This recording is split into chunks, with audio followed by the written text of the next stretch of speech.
The current crossing, because of its location, not because of the operators, but because of the location, is the worst bottleneck in the entire Pan American freeway system.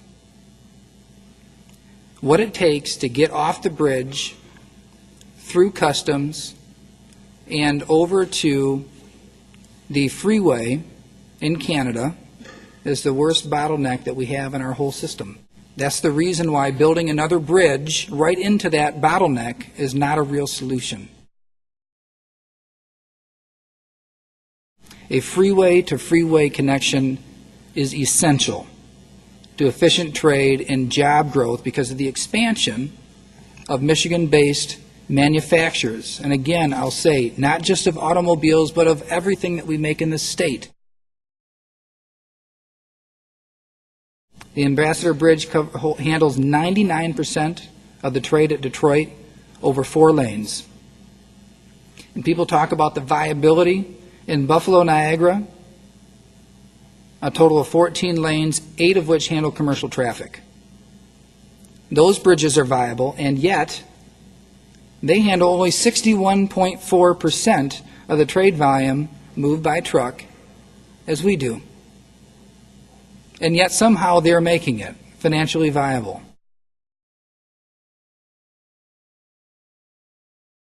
The Canadian government has offered to make an equity investment into the project of up to $550 million. The tolls will repay that.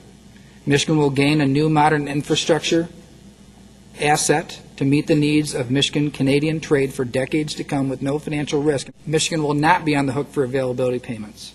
That we're not going to guarantee bonds that are issued to whichever developer wins the project and puts the money up. Of course, we need an interchange off I-75 and a U.S. Customs Plaza. Between the GSA and the Canadian government, that's who pays for that part. And the tolls will pay it back, and if it doesn't, that's not our risk, it's theirs.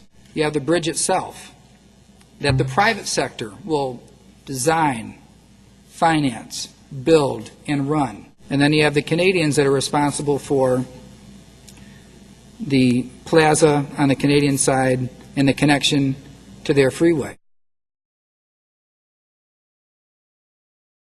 As you are aware, we have now confirmed twice to the former governor and the current governor that Canada is prepared to contribute $550 million to cover the costs of the project components on the Michigan side.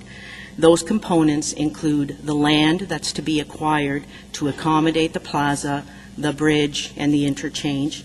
It also includes utility relocation that will be necessary. It also includes the construction of the interchange that will connect to I-75, as well as the toll plaza.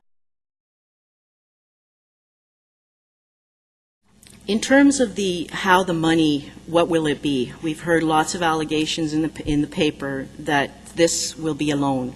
I want to clarify categorically, this will not be a loan. We are very aware that nobody in Michigan wants to assume any responsibility, financial obligations in the future to repay back what Canada has offered to contribute towards this project. This project will be a contribution, the funding will be a contribution to the project, and it will be dedicated specifically to cover the costs of the components that I mentioned. The funding will be provided to the Bridge Authority to then pay the private sector directly. There will be no Canadian funds flowing to the state of Michigan.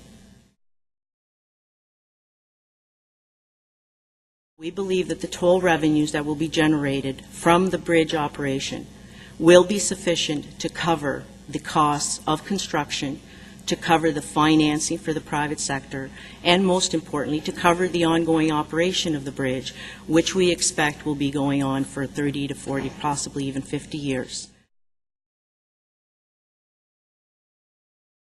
Canada will enter into the arrangement with the P3 entity on set payments, as Lieutenant Governor Calley mentioned. We will know what we have to pay them. They will know what they receive. If they run into higher costs on the construction, that's at their cost.